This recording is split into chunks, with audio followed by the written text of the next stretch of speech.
जय श्री राधे कृष्णा। भक्तों, वरुथनी एकादशी कब है?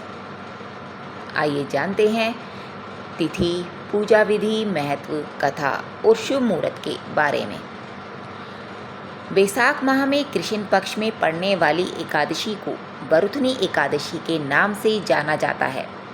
हर माह में 2 बार एकादशी तिथि पड़ती है। एकादशी तिथि भगवान विष्णु जी को बहुत प्रिय होती है। इस दिन विधि विधान के साथ विष्णु जी की पूजा अर्चना की जाती है। हिंदू पंचांग के अनुसार वैशाख माह में कृष्ण पक्ष में पड़ने वाली एकादशी को वरुथनी एकादशी के नाम से जाना जाता है। हर माह में 2 बार एकादशी तिथि पड़ती है, एक कृष्ण पक्ष में और एक शुक्ल पक्ष में। एकादशी तिथि भगवान विष्णु को बहुत प्रिय होती है। इस दिन विधि विधान से भगवान विष्णु जी की पूजा अर्चना की जाती है। वैशाख माह में कृष्ण पक्ष में पड़ने वाली एकादशी को वरुथनी एकादशी के नाम से जाना जाता है। हर माह में 2 बार एकादशी तिथि पड़ती है, एक कृष्ण पक्ष में और एक शुक्ल पक्ष में। पूरे साल में 24 एकादशी तिथि पड़ती हैं। हिंदू धर्म में एकादशी तिथि का बहुत अधिक महत्व होता है। तो आइए जानते हैं वरुथनी एकादशी तिथि के बारे में, महत्व के बारे में, कथा और शुभ मुहूर्त के बारे में। इस साल 4 मई 2024 को वरुथनी एकादशी तिथि पड़ रही है। इस एकादशी को वरुथनी एकादशी के नाम से भी जाना जाता है। वरुथनी एकादशी के दिन भगवान विष्णु के वामन अवतार की पूजा अर्चना की जाती है। अब आते हैं वरुथनी एकादशी के महत्व पर। वरुथनी एकादशी का व्रत रखने से यदि बुरा भाग्य भी हो तो वो भी बदला जा सकता है। इस व्रत को रखने वाले व्यक्ति अपने जीवन में समृद्धि, प्रचुरता और सौभाग्य प्राप्त करता है। इस पावन दिन व्रत करने से मोक्ष की प्राप्ति होती है। अब आते हैं वरुथनी एकादशी व्रत के मुहूर्त पर। एकादशी तिथि प्रारंभ हो रही है 3 मई 2024 को शाम के 11:24 पर। एकादशी तिथि का समापन रहेगा 4 मई 2024 को शाम के 8:38 तक।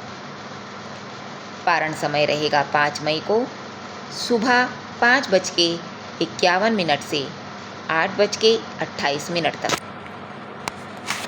पारण तिथि के दिन द्वादशी समाप्त होने का समय रहेगा शाम 5:41 तक। अब आते हैं पूजा विधि पर।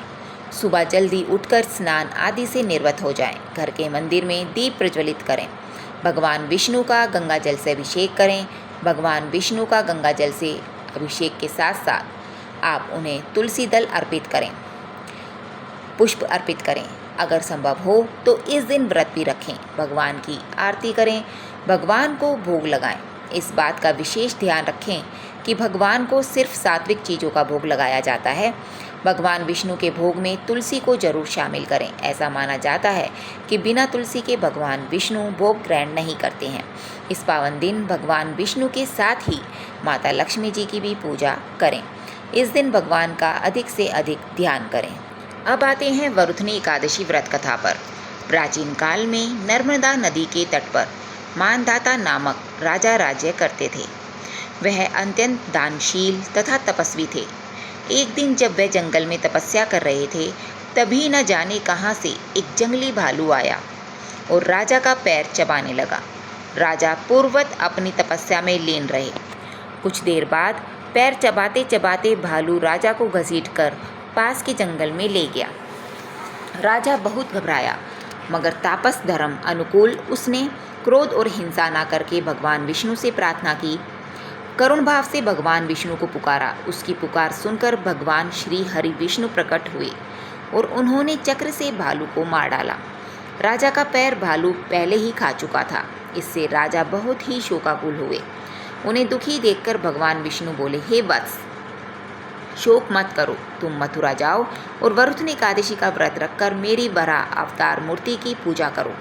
उसके प्रभाव से पुनः सुदृढ़ अंगों वाले हो जाओगे। इस भालू ने तुम्हें जो काटा है, ये तुम्हारे पूर्व जन्म का अपराध था। भगवान की आज्ञा मानकर राजा मानधाता ने मथुरा जाकर श्रद्धापूर्वक वरुथनी एकादशी का व्रत किया। इसके प्रभाव से राजा शीघ्र ही पुनः सुंदर और संपूर्ण अंगों वाला हो गया। इसी एकादशी के प्रभाव से राजा मानधाता स्वर्ग गए थे। जो भी व्यक्ति भय से पीड़ित है, उसे वरुथनी एकादशी का व्रत रखकर भगवान विष्णु का स्मरण करना चाहिए।